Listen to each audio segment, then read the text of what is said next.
Okay, hello. Today is the 1st of April, 2022, and we'll talk about two architects, Kiyonori Kikutake from Japan and Mario Botta from Switzerland. So let's read a little bit about Kikutake. That is, if my something wrong with this, I don't know what it is, either with PowerPoint or the Zoom is not allowed. Okay. Kiyonori Kikutake was one of the most gifted and influential of the metabolist generation that dominated post-war Japan. His architecture remains as powerful as ever. Anyway, I wish I should have had more information about him, but today is his birthday, and I found this image from from the web about learning from Kiyonori Kikutake, agricultural landscape, primitiveness, and symbolism. I think Kikutake is relevant to us today as well as he was in the 60s, early 70s in Japan. The metabolist Kiyonori Kikutake, I showed the Marine City from 1968. He was an utopian thinker, but he also was a builder. He built buildings, but the theoretical aspects of his activity intertwined with the concrete activity of building buildings. And this is beautiful about the metabolists. They were not just dreamers, they were also doers. So yes, they had dreams. They wanted to create an artificial, growth of Japan, on the sea. Usually, they thought of solutions to overpopulation and all kinds of things they took into consideration. But mainly, I would say, was that this organic relationship between life and architecture.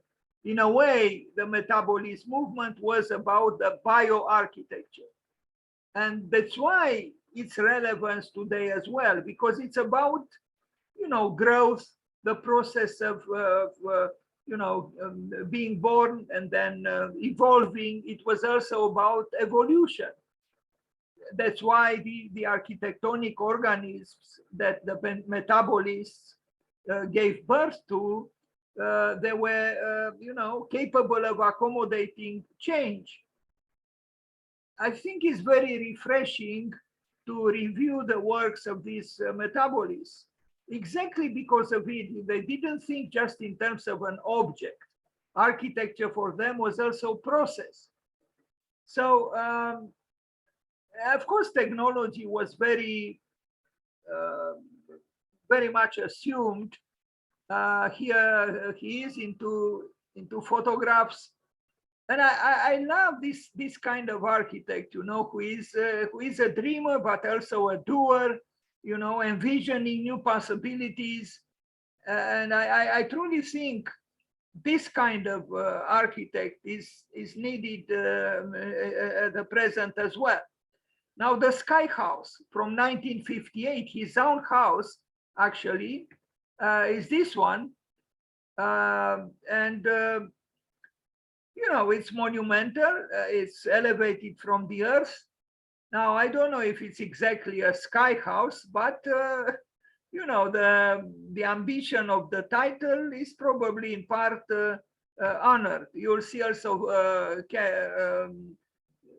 Rem Koolhaas visiting Kikutake in the sky house. Is that a small Volkswagen near the house, perhaps? Anyway, these Japanese, this was 1958, right? Yes, 1958. So, a little more than 10 years after the crushing atomic attacks on Japan at Hiroshima and Nagasaki. And yet Japan re-emerged from ashes dramatically, in a way beautifully, as a true phoenix.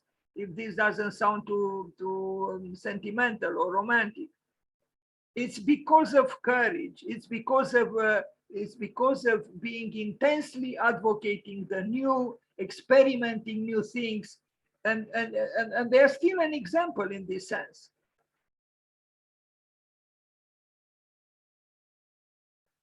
So this is the Sky House built in 1958. It's true, it's compared to the other houses around it, it's not the most modest architectural statement. But, you know, maybe excessive modesty at that time was not the best reply to the atrocities of the atomic bomb. I'm absolutely sure there was a lot of suffering in Japan, a lot of death. So they had to, yes, elevate themselves through audacious works. And this house literally is elevated from the earth towards the sky. Now, you see, it is surrounded by much taller buildings. This is, you know, is the same house, but, you know, the neighborhood, the context changed.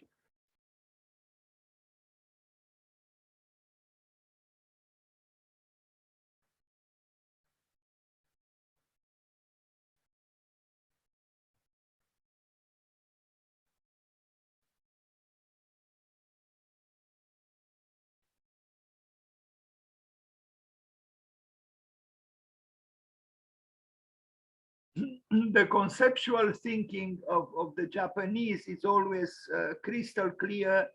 I mean, no, maybe I shouldn't put it in this way.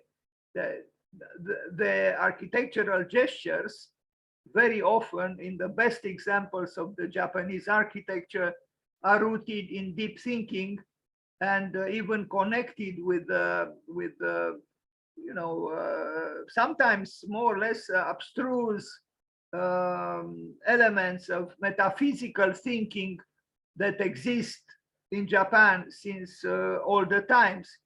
So, you know, for them, a house is not just a physical thing that, you know, is built, is often the expression of some even mythology.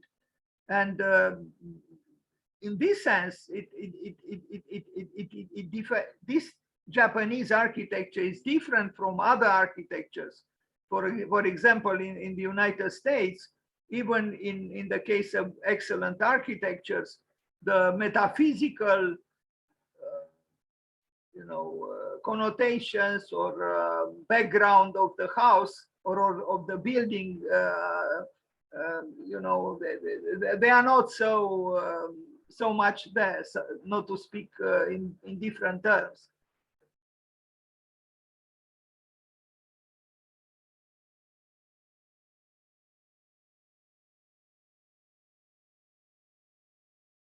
It's essentially is an open space, a square, you know, rather large square, and that's it. This is the house.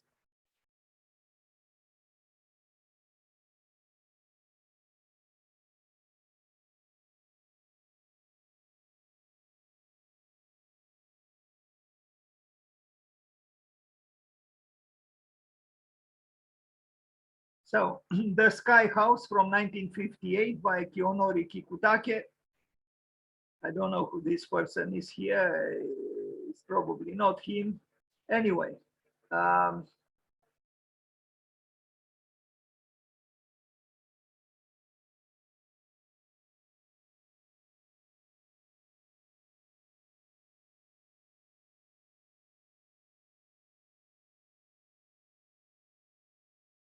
now, I don't know if this analysis was done prior to building the building or you know, after the building was built. I have a feeling it was done after the building was built, maybe many years afterwards. It's possible.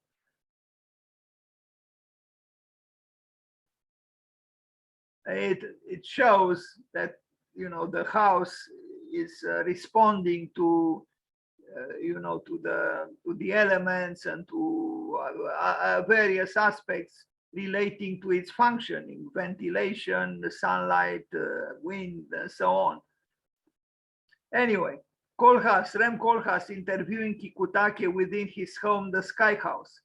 Here he is on the right, Rem Koolhaas, maybe some students or something. You know, again, you know, I admire this openness, this desire for dialogue, for investigating, for learning, for interpreting. I truly long for something like this in our country as well. Anyway,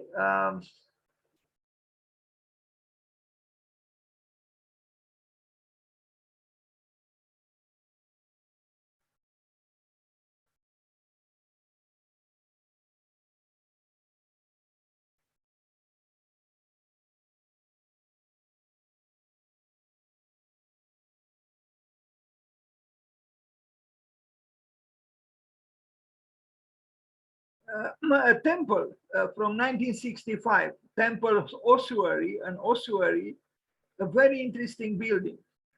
A very interesting building because it is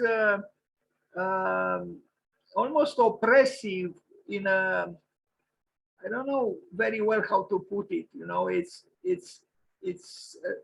sacred in a way. It has a metaphysical, a sacred function, but it's not creating illusions. It's rather speaking about you know, the limits of life, what it means, you know, the afterlife, what is an ossuary, you know, is a repository for you know, those remnants that once were alive just as we are today. Look at this thing, heavy as it is, floating above the earth at a certain height. I think, conceptually speaking and visually speaking, and also probably in terms of experiencing it, you know, as architecture, is very impressive. It's done with simple means, but very, you know, I imagine a very intense experience. It makes me think a little bit of a church that Studio Massimiliano Fuchs has built some years ago, not too many years ago. It's this, the bottom of the structure above, which doesn't touch the earth, doesn't touch the ground. It's almost like a, I don't know, almost a premonition, you know, about the limits of life. There is something a little bit ominous here, but I think architecturally is very impressive. I wish I had more pictures with it. Sorry, Mr. Kikutake, maybe next time I will pay homage to you. I will amplify this because it is a work I like very much. Now we go to Hotel Tokoen, a great work by Kikutake because it's a metabolist, modern work, but also has touches of you know, at least visually, of what it means to build in Japan. I could maybe even use the word tradition, although he was far from being a traditionalist. It's a modern building. It's a modern organism. It has elements of metabolism, but also, especially if you look at it here, maybe because mainly of this roofing here,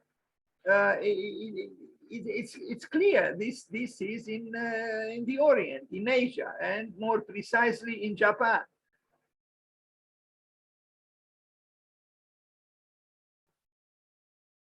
In a way, this is a kind of a sky house itself, because you see this part is also elevated from the ground, and you know, almost floating. Yes, there is this part of the building as well, but this part, if you remove, you know, in your imagination, this part, you almost get a large sky house.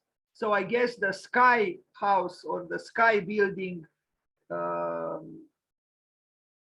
preoccupied him in different scales.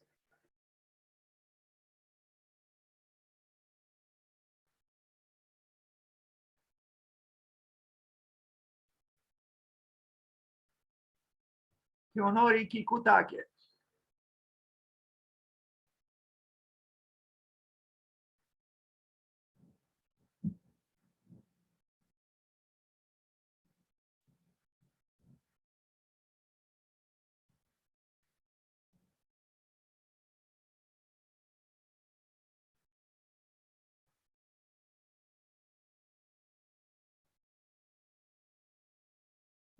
Everything the Japanese did at that time, maybe they still do, but usually, you know, everything they did scrupulously with an incredible care to the smallest thing.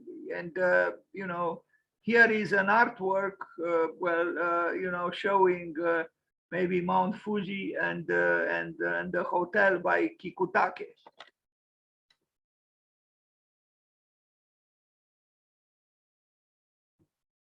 Pacific Hotel. Another hotel, something not very different in a way, was built in Ukraine as a brutalist building. And I hope I have a plan here. Yes, you know, when I look at this plan and I see what he did, which is totally, you know, opposed in our country to bring the bathrooms outside of the building in this way, emphatically, not only that they are not hidden, but they are ostentatiously pushed towards the outside, and they become sculptural element, exactly the bathrooms. Now, from what I know in the architectural education here, this is highly interdicted, but obviously not in Japan, and obviously not for Kiyonori Kikutake. In fact, the bathrooms, you know, they create the sculptural, you know, more or less playful elements that animate the facade. And if this was not enough, they are also cantilevered. You know, they don't go all the way to the bottom, to the ground. So I don't know how the Japanese do it, but they obviously did it and do it and will do it. This was the future. I forgot when I made this presentation, maybe I came across this this paradoxical you know, statement, you know, about remembering the future. This was the future. I like it. I hesitate to pronounce the first word, but I can read the second ones, the second and the third. The Civic Center from 1966. This is one of my preferred buildings by Kiyonori Kikutake. You know, it's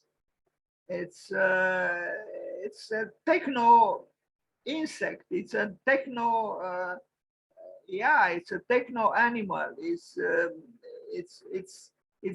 very technical, but it also has something of an organism in a way, and it's provocative and it's heroic.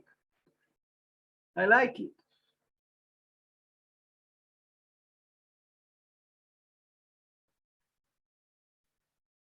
It seems Japan at that time, and this goes to this day, to our time, they had no inhibitions. Anything was possible. You had a fresh vision, you work hard for it, it was built.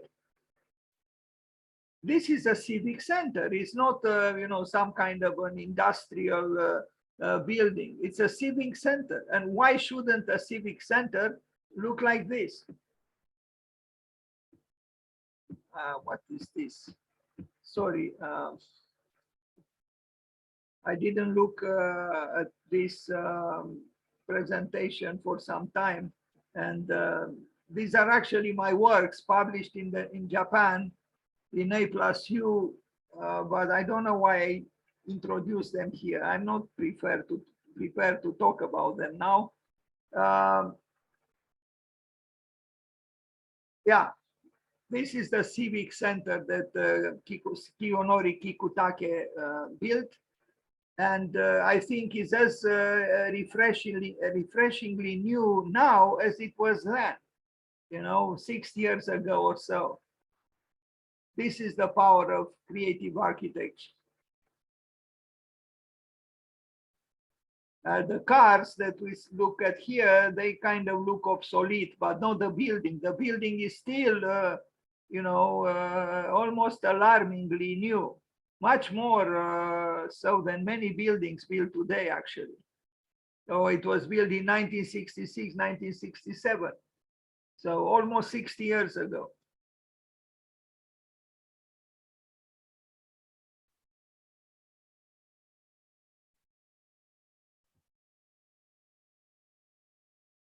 Excellent work.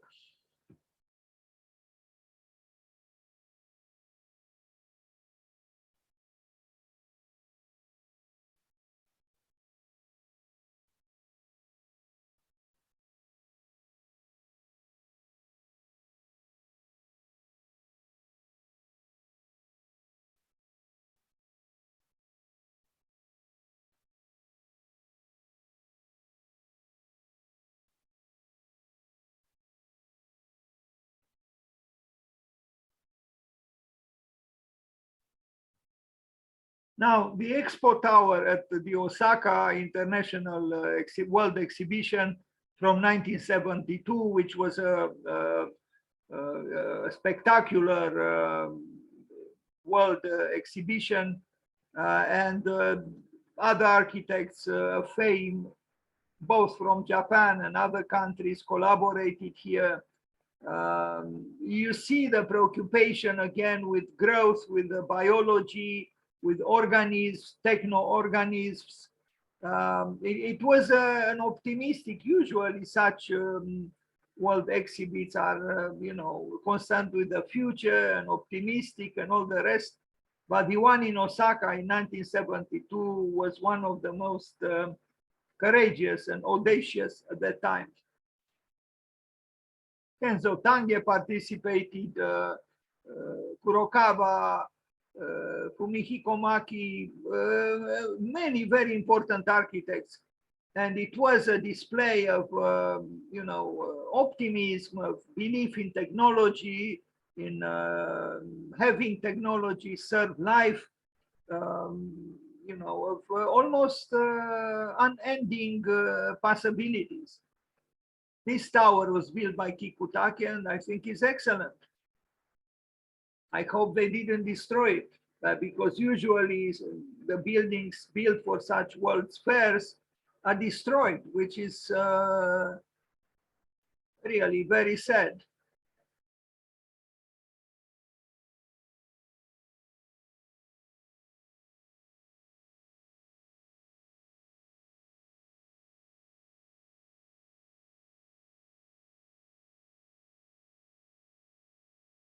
Kiyonori Kikutake. What is this? Synthetic ecology, synthetical techno-ecology, something like this, by Chang Li. Royal College of Art graduate Chang Li has developed a concept to transform the BT Tower in London into a pollution harvesting high-rise. I don't know very well why. Well, I guess, it's some kind of an echo, some kind of a, a reflection of the tower built by Kikutake in 1972 in Osaka, in our time, in our present. So entitled Syntech Ecology, the project predicts the eventual redundancy of the 189-meter tower currently used for telecommunications, and suggests repurposing it as an eco skyscraper that collects airborne dirt particles and helps to reduce the level of respiratory illness in London. So forward-looking work, visually very interesting, almost cryptical, because again, it is about repurposing this skyscraper. It collects airborne dirt particles and transforms them, I don't know in what. The process would involve extracting the carbon from petrol fumes and using it to produce sustainable biofuel. It's a project, it was not built, but we need such dreams, we need such dreamers. The project is about a new infrastructure gathering resources from pollutants in the city atmosphere, which could be another valuable commodity in the age of depleting resources, says this person.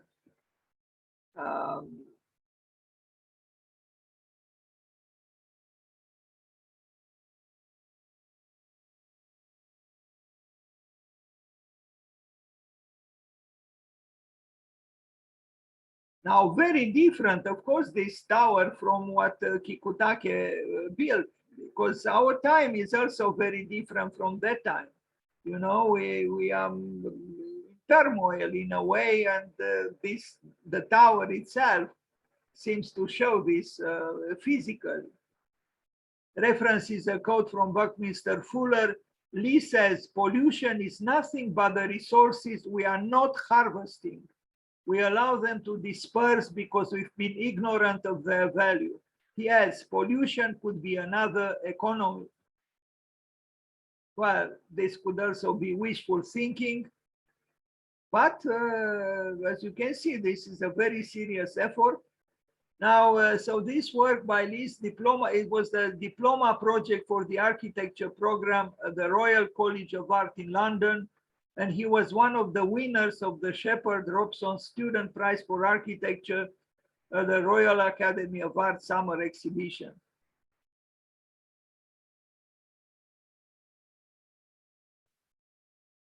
As you can see, rationalism is gone. I mean, you know, even in terms of physical expression, this tower is not Cartesian at all. It's, you know, it's almost a scribbling, an architectural scribbling. Look at this. I actually love it. You know, now try to imagine a student doing something like this in a school of architecture in our country. It would be totally dismissed. It will be considered crazy and dismissed. But in London, it's not only that it was not dismissed, it was awarded. Look at this. It's also a metaphor for pollution and transforming pollution, meaning death, into life. In essence, this is what this tower is about. Very interesting. So the dreamers of this world didn't die with Kikutake. There are dreamers in our world as well. Between 1968 and 1983, Kikutake produced numerous projects for floating cities with evocative names such as Marine City, 1958, 1963, 1971, and Ocean City, 1959 and 1969. In 1975, he finally got to build a real one. Aguapolis was a 10,000 square meter floating city, a crossover between an aircraft carrier and an oil rig. It formed the centerpiece of the Okinawa Ocean Expo. Here it is, the water polis, the aqua polis, 1975. Kiyonori Kikutake built. An expensive effort, no doubt, but it was built.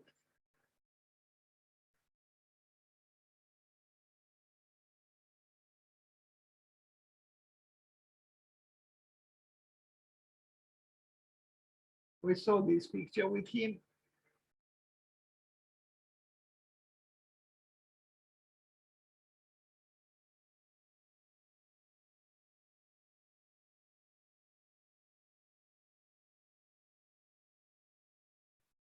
In 1975. The star of the show, though, however, was Aquapolis, a massive 100,000 square foot floating city designed by the Japanese architect Kiyonori, who aimed to create urban spaces on the high seas. Popular mechanics noted that Aquapolis was home to the largest single room ever put to sea, but it was also a sleek presentation of what the future might hold, filled with exhibits detailing Aquapolis, self-sufficiency and livability.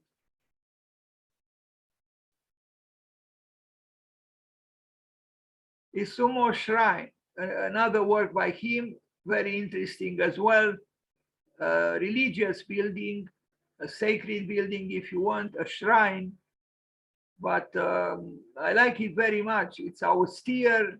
It has exposed concrete, but it also has ornament, as you can see, and it's probably rooted in the traditions of Japan.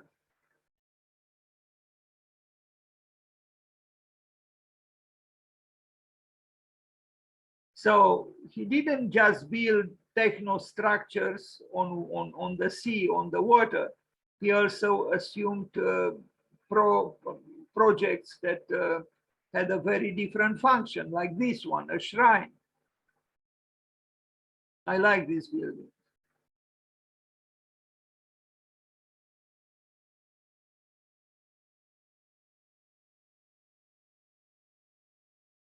And you see on the right the traditional building, and you see on the left the new building by Kikutake.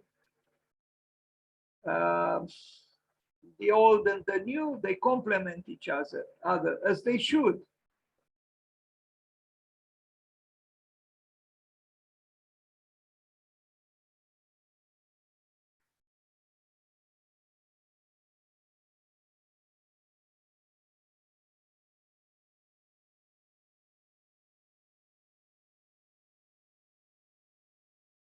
Terrace houses from 1975.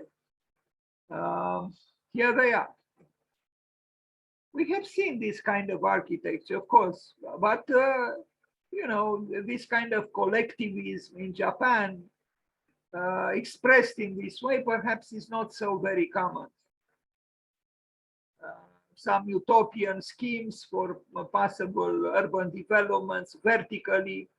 Sofitel Tokyo by Kiyonori Kikutake from 1994. This is a building which unfortunately was demolished. But this is terrible because it was a very interesting building.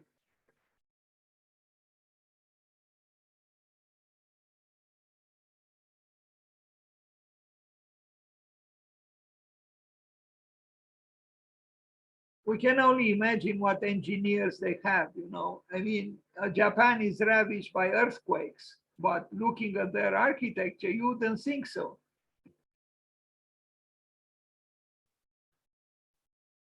But it's very sad, yes, that it was demolished. I still hope I didn't read correctly, but I think it was demolished. It was impressive.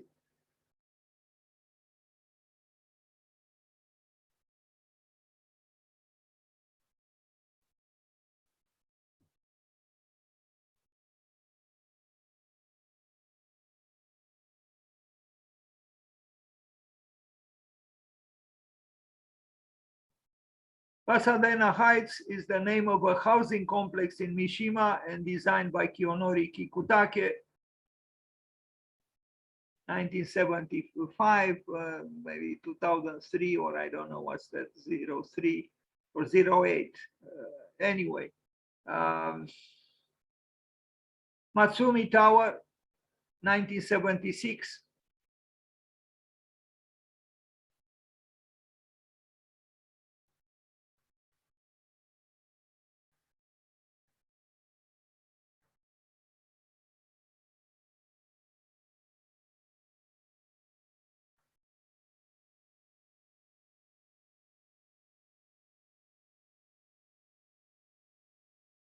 Another hotel in Ginza,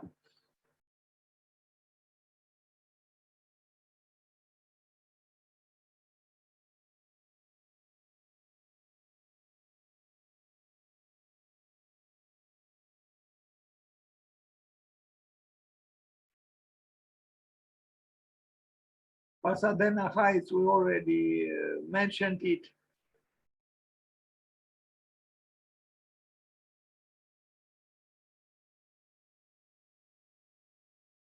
The Edo Tokyo Museum, 1992.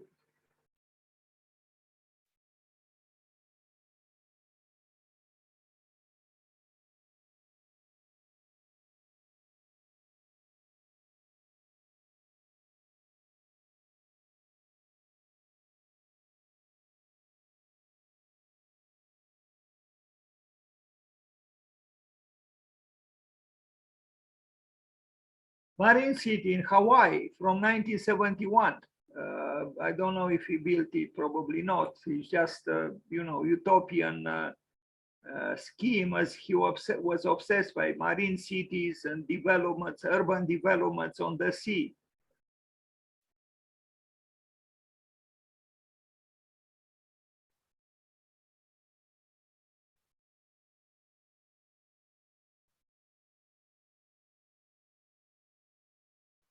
Ecopolis, early 1990s.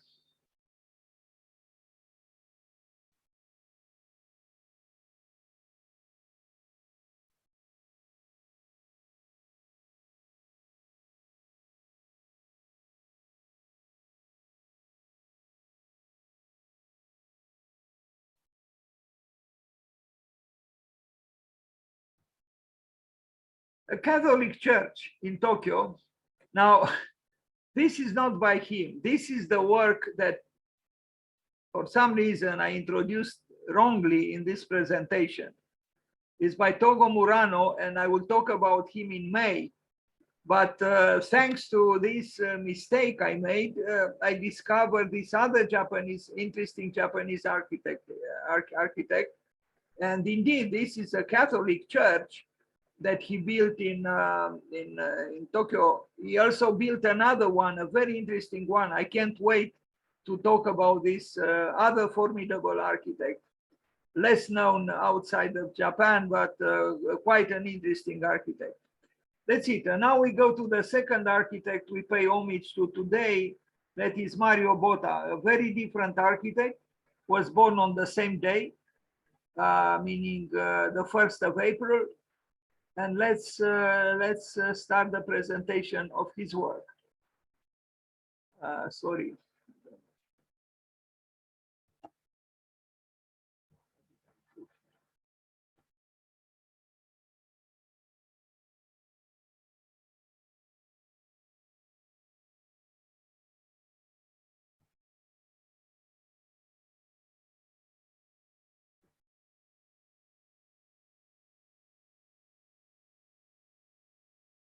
Okay, Mario Botta. He was born on the 1st of April. And that's the reason we talk about him today. An European architect from Switzerland. Here he is. An interesting architect. Too bad, in my opinion, that he was too influenced by Louis Kahn. And I think he was unable to emancipate himself from that influence sufficiently well. But I think he studied in Venice. It's possible that he studied also with Carlo Scarpa. In 1970, we look at this building, a single family house in Riva San Vitale in Switzerland from 1971 to 1973. We remember Louis Kahn died in 1973. This was a good building. I think that his very early works are the best, maybe with very few exceptions. This is a tower, a house where you enter in the house from the top, not as usually is the case, where you enter from the bottom. Here you enter from the top.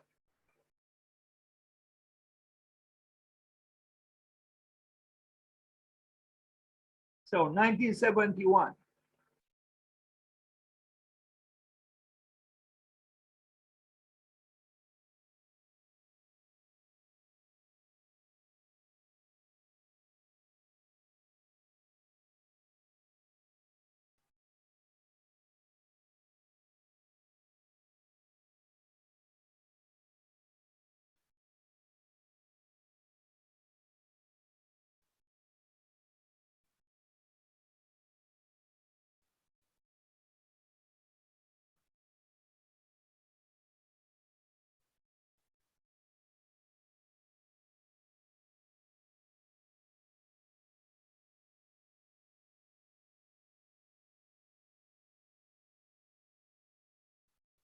It's a good building.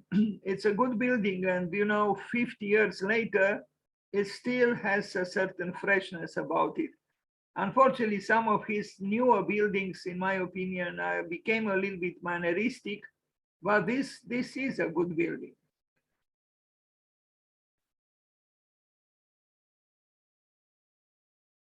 A middle school from 1972, 1977, exposed concrete, heroic, monumental, maybe a little bit cold.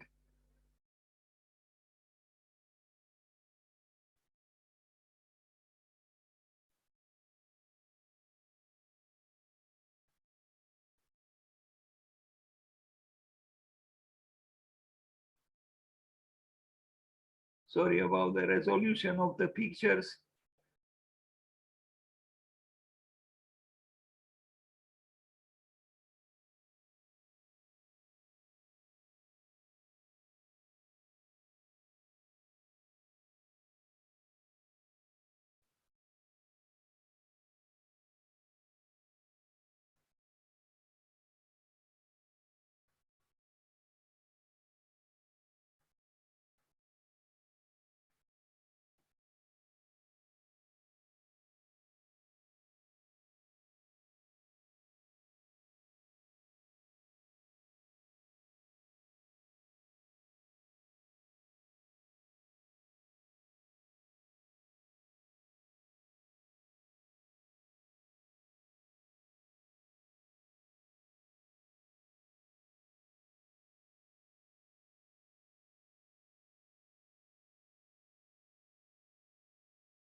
Another single family house, 1975, 1976, Ligorneto, Switzerland.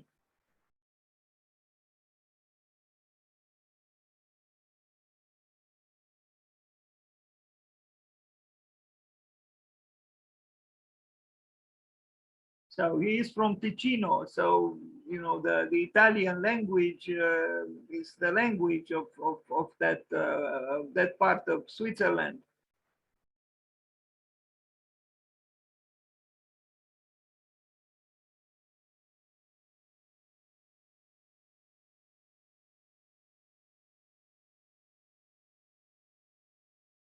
I wonder what happened here, because usually, the level of constructive correctness in Switzerland is very high, but it seems not everything worked perfectly there.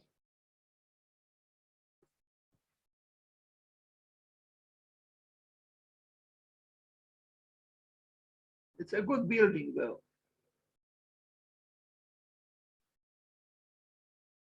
He was influenced by Louis Kahn even in terms of the graphics of his work, like these sketches. There is a little bit of an influence from Louis Kahn.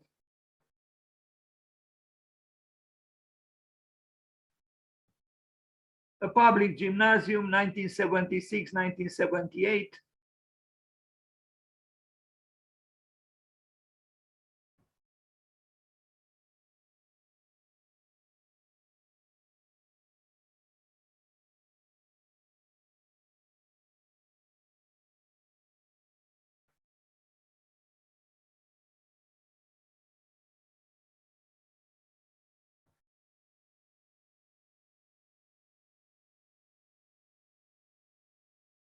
Library, the same, 1976, 1979.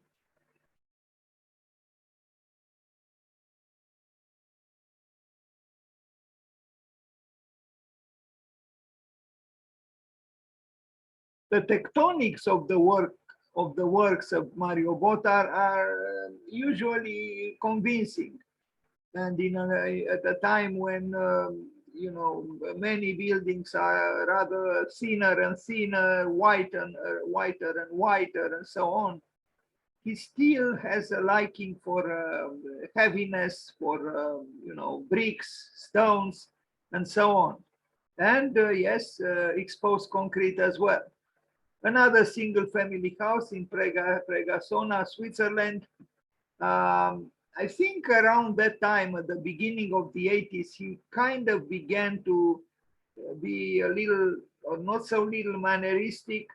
I mean, there is a level of artificiality here, the way he cuts the cube in two, and he repeats himself in around this time quite often. I mean, he still creates interesting things, but I think he was influenced also by what we call postmodernism.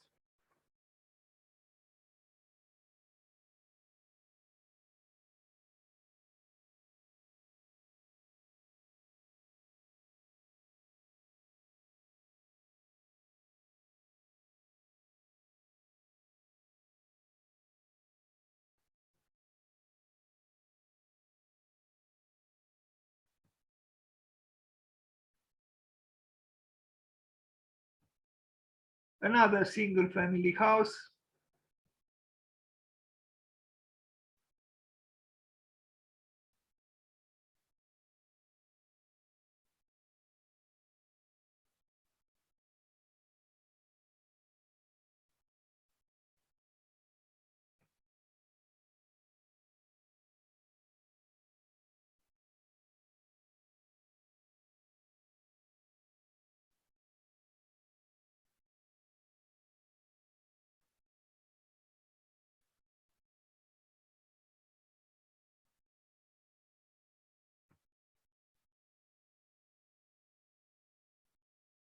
You know, the fact that he used exposed concrete also, you know, the interior of the building could, to some people, be objectable, but I think it works.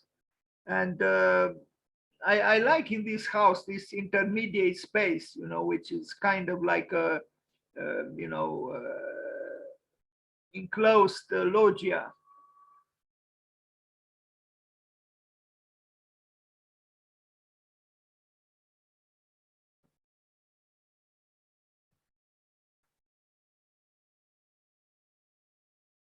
But the box-like building in the architecture of Mario Botta persists.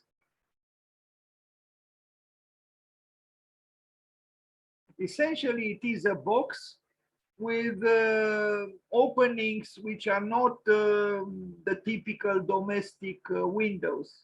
You know, they have you know, through the dimensions and the shapes, they seem to go against what the word domestic or domesticity mean. That's why his some of his buildings you know, are still intriguing, visually speaking. Now, in the 1980s, Mario Botta, you see now some works by him in the 80s. This single family house in Viganello um, is repeating himself a little bit, or maybe more than a little bit. He did. We saw a building before, very similar, cutting a box in two halves, and then you know, two parts, and then having something in between. Is a little bit manneristic, not very convincing by doing so, but still, you know, there is personality here. No, again, you don't see common windows here. And this is not easy to do for a residence. Another one, 1990, 1982.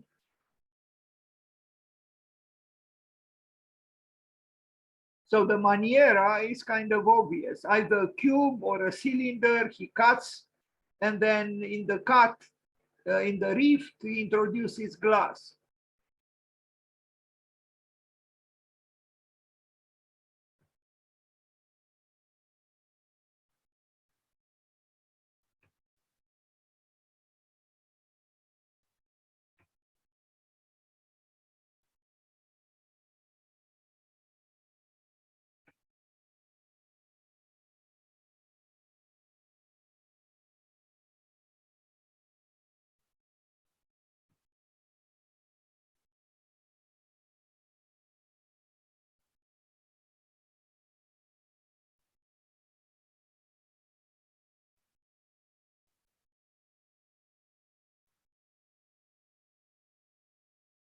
there is symmetry, there is monumentality, there is massiveness.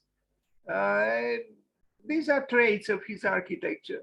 Another one, 90, around the same time, kind of, not very different from it's the same typology.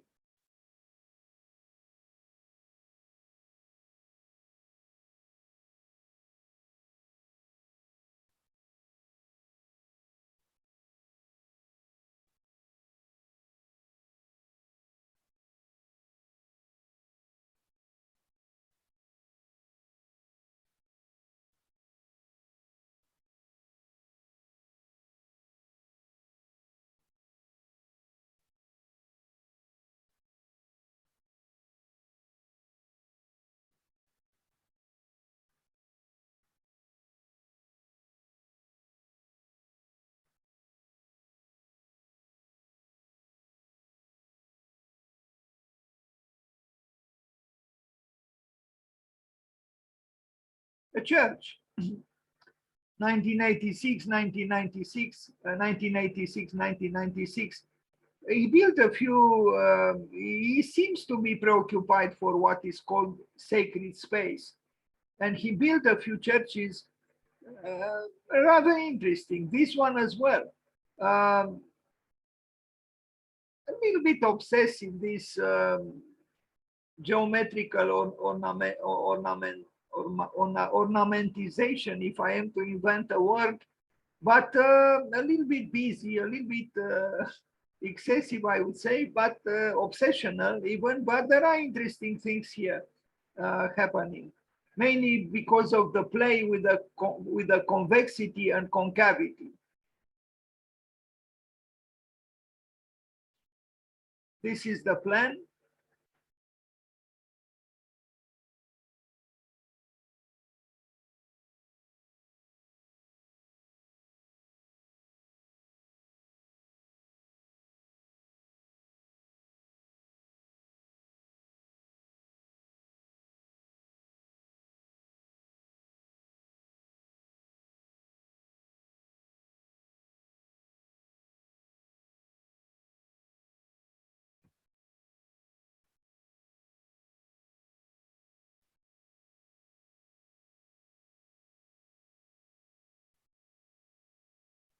Now, I don't know if this drawing belongs to his office or to himself, but to introduce Le Corbusier, modular man here in his heroic stance, a few meters away from the crucified Christ, I find it a little bit almost ironic. But I don't know if he did this drawing or someone in his office or somebody else. Anyway, this is the section through this chapel or church.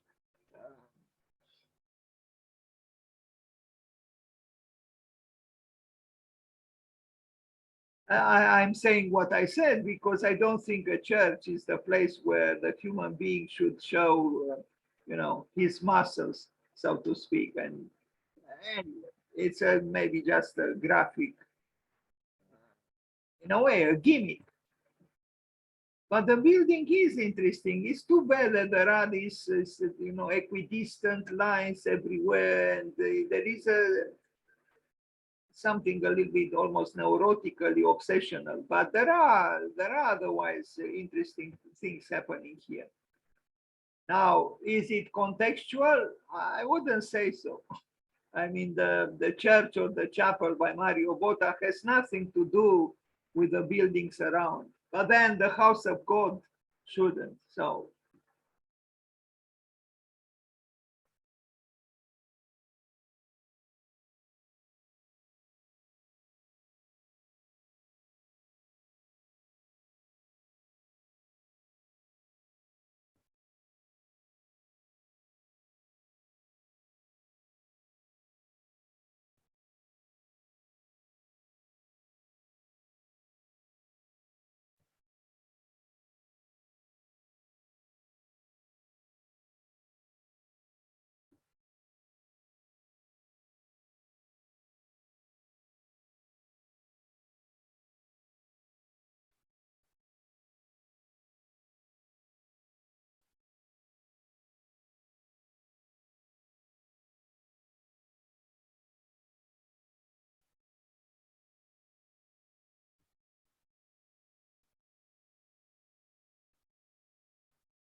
Single heavy family house, 1987, 1989.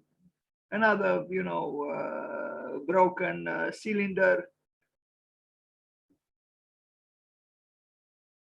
This one seems to be more eroded, and that's why I think it's a little bit more acceptable than the previous one we saw.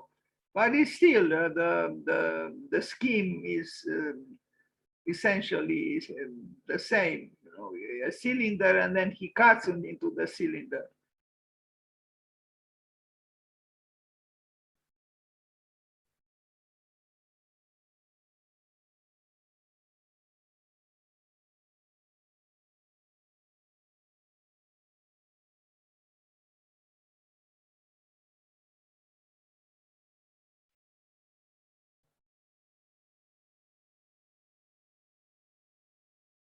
Are those his students? Possibly, from Mendrisio.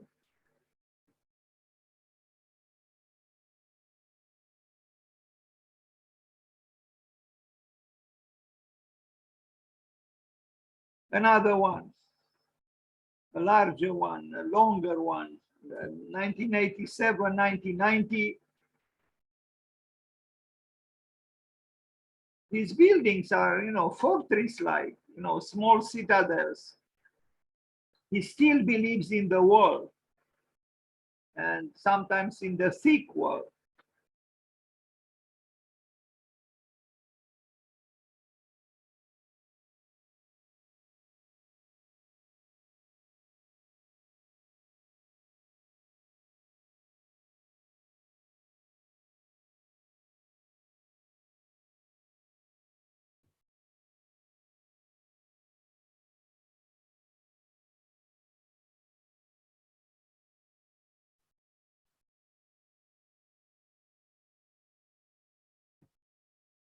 Another church in Italy.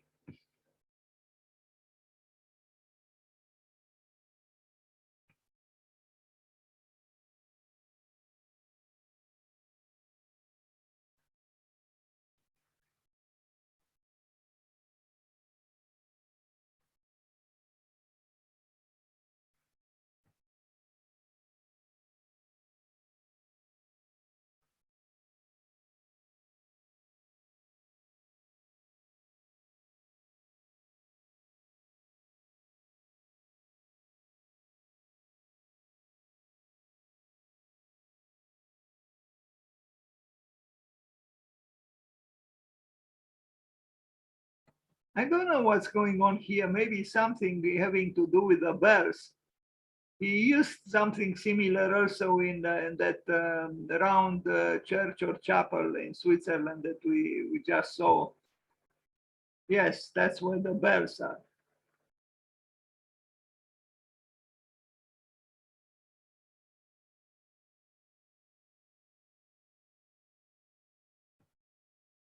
Residential settlement. I like this work. It's 1998, 1992 is a little bit different from some other works by him. What I don't like are these, curved glass parts at the top, which are rather convenient and kind of commercial. But otherwise, there is a certain freshness here because also of the chromatic palette. Influences from Cannes and Scarpa, 1990s. Let's look at these. Chapel Santa Maria degli Angeli. This is a good work, actually. It's monumental and forward-looking horizontally, massive.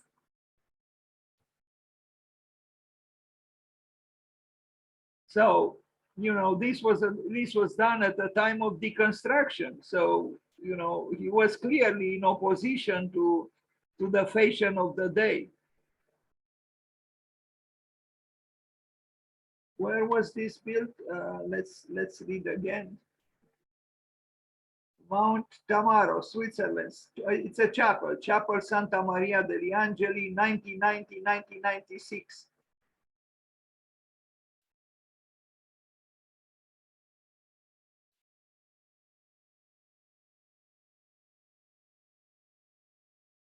Mario Botta.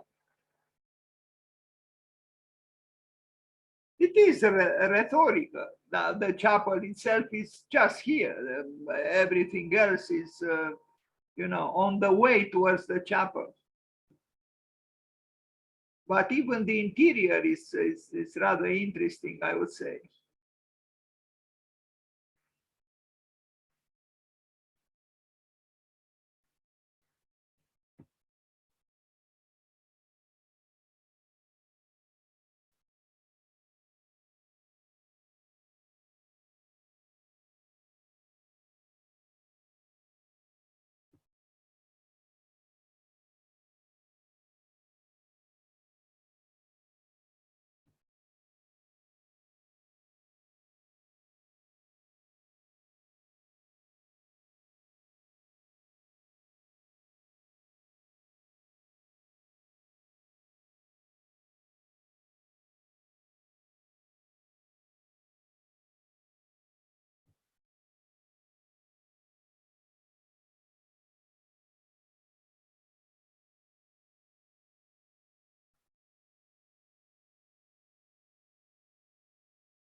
He's quite good at combining convexity with concavity, as I said before, and he's good at employing natural materials, heaviness. The tectonics of his buildings are very different from many buildings of the present.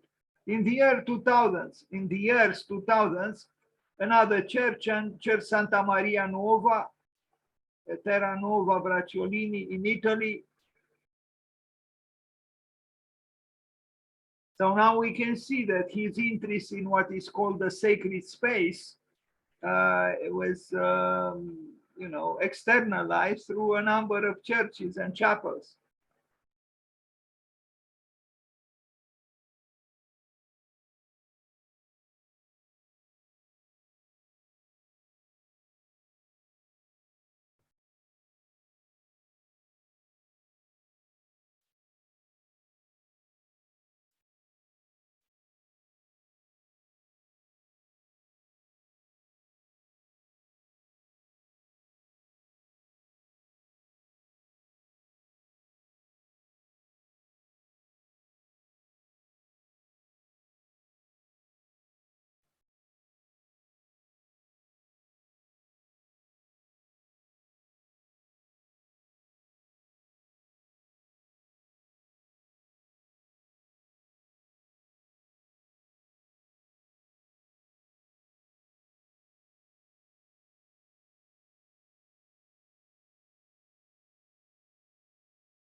Rather sensuous, this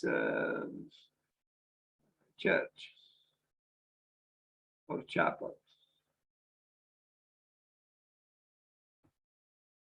San Carlino, this one is interesting because this is his homage to Borromini. There were, I don't know how many years since Borromini was born or died, and this is his homage. Well, the homage of that area of Switzerland where actually Francesco Borromini was born. So what he did, and that's why it's called San Carlino, he recreated half of San Carlo alle Quattro Fontane, the famous work by Francesco Borromini, in wood. So 1999, 2003, I think a very good idea, very effective, he didn't create a new building. He just cut in half San Carlo alle Quattro Fontane by Francesco Borromini, and with the help of digital technology, he was able to recreate in wood, the body of the interior of the church by Borromini. An interesting idea, and I think valid. Commemorative work, an homage to the great Baroque architect Francesco Borromini. I like very much this dialogue over the centuries between two architects. That's what I'm trying to do here too, to pay homage to important architects from the past and the present. It's important to do this, to feel, connected on the spiral of time.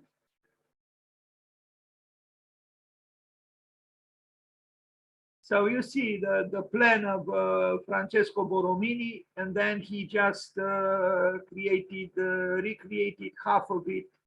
It's still a certain, amount of creativity here and originality, despite the fact that he used the plan of the famous predecessor.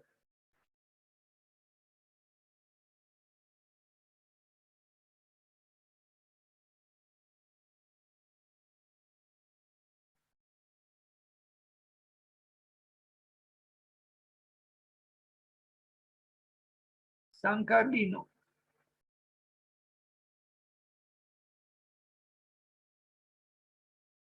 Lake Lugano. An homage to Francesco Borromini.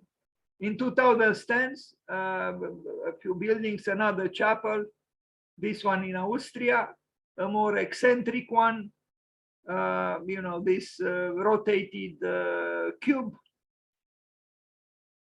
a little bit maybe too graphic, a little bit maybe with a rather facile exhibitionism or acrobatics, but still interesting. And the interior is rather puzzling, because you wouldn't expect this interior when you look at the exterior, being as it is in this picture.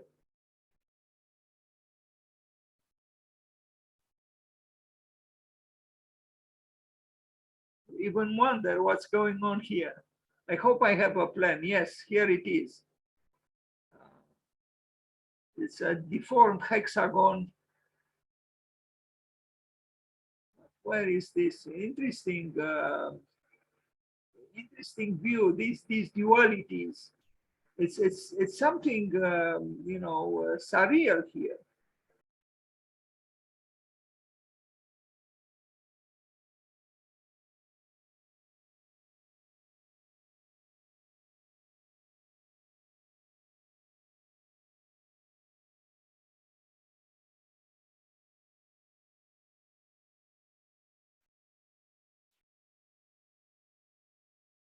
So this is in Austria.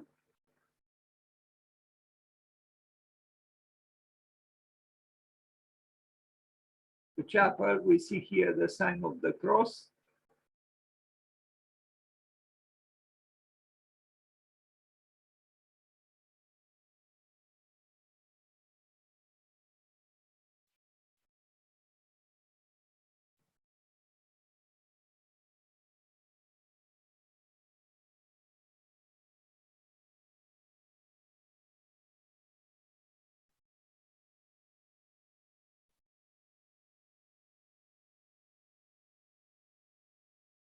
Now, the otherness of a chapel or the otherness of the house of God is, I would say, a correct description of what a chapel or a church is. But here there is a certain, as I call the acrobatics are a little bit too, in a way, I don't know, too explicit and too rhetorical. But inside there are indeed puzzling things, and I'm still not sure I understood very well what's going on there. That's it. Although he built other works, museum in the United States, and this is just a part of the works of this rather prolific and successful architect from Switzerland. Thank you.